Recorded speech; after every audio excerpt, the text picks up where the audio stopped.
Olá, tudo bem? Eu sou Maurício e hoje a gente vai continuar estudando o tema cardinalidade de conjuntos. Então a gente já viu o que era cardinalidade de conjuntos, a gente já viu o que eram os conjuntos enumeráveis e hoje a gente vai começar a nossa demonstração da enumerabilidade do conjunto dos números racionais. Ou seja, a gente vai provar que quando a gente compara o conjunto dos números racionais, que são todas as frações de numerador e denominador inteiro, né? Quando a gente compara esse conjunto com o conjunto dos naturais, a gente tem exatamente a mesma quantidade de elementos, né? Isso pode ser surpreendente para a gente no primeiro momento, né? Afinal de contas, o natural é um subconjunto dos racionais. Todo natural é racional, mas nem todo racional é natural. Mas isso já te informo que são conjuntos equivalentes, possuem a mesma cardinalidade. Mas para a gente provar isso, a gente vai ter que passar por alguns passos iniciais, tá? A gente não vai conseguir provar isso na aula de hoje, mas a aula de hoje é fundamental para que a gente entenda isso nas aulas que vêm pela frente, para a gente, de fato, provar o que eu estou querendo, tá bom? Então vamos dar uma olhada aqui em algumas afirmações que a gente já fez em aulas passadas. A primeira dela era a própria definição de conjunto enumerável. Um conjunto é enumerável se ele for finito ou se existir uma bijeção dele com os naturais. Então essa era a nossa definição, né? Depois a gente foi reformulando essa frase, encontrando definições equivalentes, como por exemplo, se existe uma bijeção entre os conjuntos A e B e o B é enumerável, então o A também tem que ser enumerável. Afinal de contas, se o B é enumerável, o B possui uma bijeção com os naturais. Em outras palavras, o B e os naturais são equivalentes, possuem a mesma quantidade de elementos. Se existe uma bijeção entre A e B, né, e o B é equivalente aos naturais, então é claro que também deve existir uma bijeção entre A e os naturais. Logo, A é enumerável. Então já tínhamos visto isso. Aí depois vem aqui uma terceira afirmação, que a gente também viu em aulas passadas, que diz que todo subconjunto dos naturais é enumerável.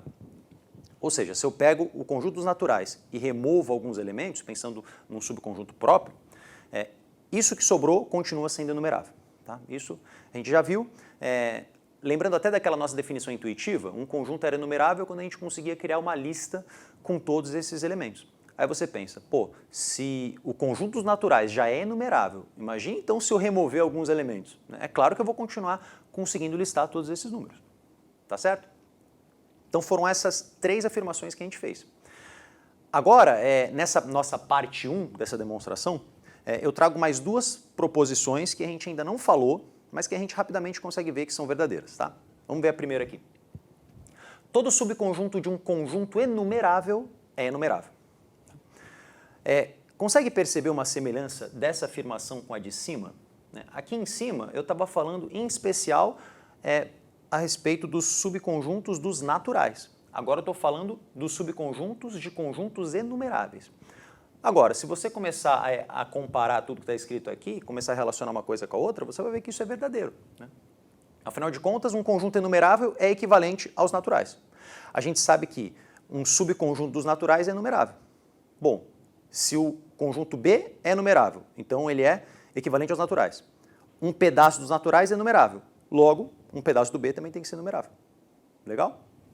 Então, acho que a gente pode aceitar essa afirmação aqui sem muito problema, né? Então, isso a gente vai usar, vai ser importante quando a gente for provar a enumerabilidade dos racionais. Aí agora vem uma última afirmação, que a gente talvez tenha que ter um pouco mais de cuidado, que diz o seguinte: se existe uma injeção, se existe uma função injetora entre A e B, e o B é enumerável, então o A é enumerável. Repara que essa proposição é muito parecida com uma que a gente já tinha escrito aqui em cima, né? Essa segunda aqui, ó. A única palavra que mudou foi bijeção, né? Função bijetora, para injeção, função injetora. Agora, só troquei essa palavra, né? E eu continuo tendo uma definição equivalente. Vamos pensar aqui o motivo. Vamos fazer aqui um diagrama para entender. O que eu estou falando para você é que existe uma função injetora entre A e B. Ou seja, se eu pegar aqui o conjunto A e o conjunto B,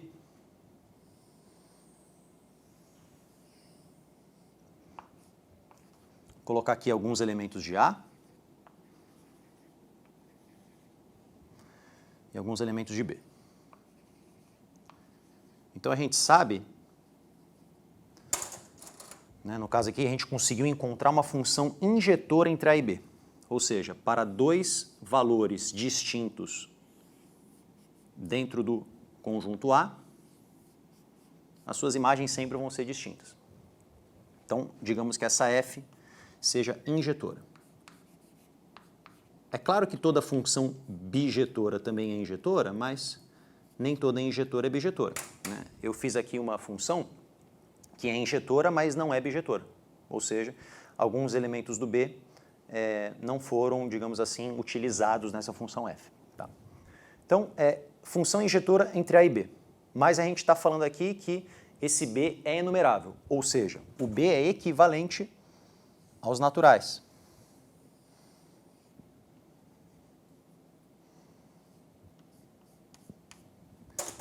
Então a gente sabe que vai existir uma função bijetora entre B e N.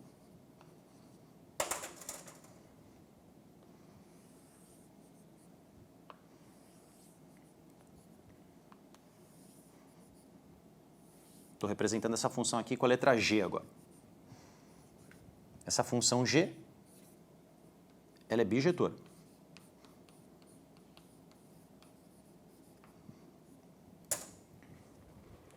Agora, para a gente verificar que A é enumerável, a gente tem que ver que existe uma bijeção, né, de acordo com essa frase aqui, que existe uma bijeção, de acordo com a primeira frase, uma bijeção de A com N. Agora, se eu pensar em função composta aqui, né, compondo essas duas funções aqui, eu poderia criar uma função que associa esse primeiro elemento aqui do A com esse primeiro aqui dos naturais, esse com esse com esse. Mas alguns naturais ficariam de fora, ou seja, essa função composta não é bijetora, mas sim injetora. Agora, como é que a gente consegue verificar então que isso que está de amarelo é equivalente a tudo isso que a gente falou? Vamos imaginar o seguinte, olha essa função injetora aqui. Agora eu vou pensar numa função que é muito parecida com ela, a única diferença é o contradomínio. Ou seja, eu vou pegar esse conjunto B aqui e vou esquecer que esses caras existem. Tá? Eu estou pensando agora numa F2, digamos assim. Essa função aqui que está de vermelho, agora ela passou a ser bijetora, não passou? Afinal de contas, todos os elementos do contradomínio foram usados, né? Essa função nova, né? Não é bem uma função de A em B, né? Porque o B teria esses elementos aqui. Uma função de A para um B, digamos, modificado. Tá? Então, a função de A para esse subconjunto de B, ela é bijetora.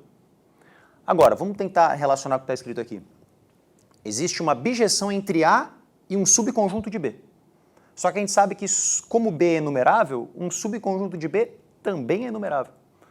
Ou seja, se existe uma bijeção entre A e um conjunto enumerável, o que a gente viu aqui em cima? Se existe uma bijeção entre dois conjuntos, né, A e B, e o B é enumerável, então o A tem que ser numerável. Ou seja, a gente está verificando aqui que esse conjunto A tem que ser numerável. Afinal de contas, existe uma bijeção dele com um subconjunto de um conjunto enumerável, que ele tem que ser enumerável. Tá legal? Bom, então, com essas duas afirmações aqui devidamente entendidas, a gente pode começar a pensar em como provar que o conjunto dos racionais é um conjunto enumerável. Mas antes a gente ainda precisa de mais um passo. Vamos lá para o próximo quadro para dar uma olhada. Bom, gente, essa proposição que eu estava me referindo é essa daqui. Que o produto cartesiano n por n é enumerável. Bom, então o que a gente vai fazer na aula que vem? Na aula que vem a gente vai lembrar o que é produto cartesiano, tá?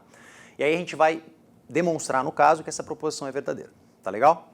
E a partir dessa proposição a gente vai continuar seguindo mais alguns passos até que a gente consiga provar finalmente que o conjunto dos racionais é enumerável. Então, te aguardo na próxima aula. Até lá!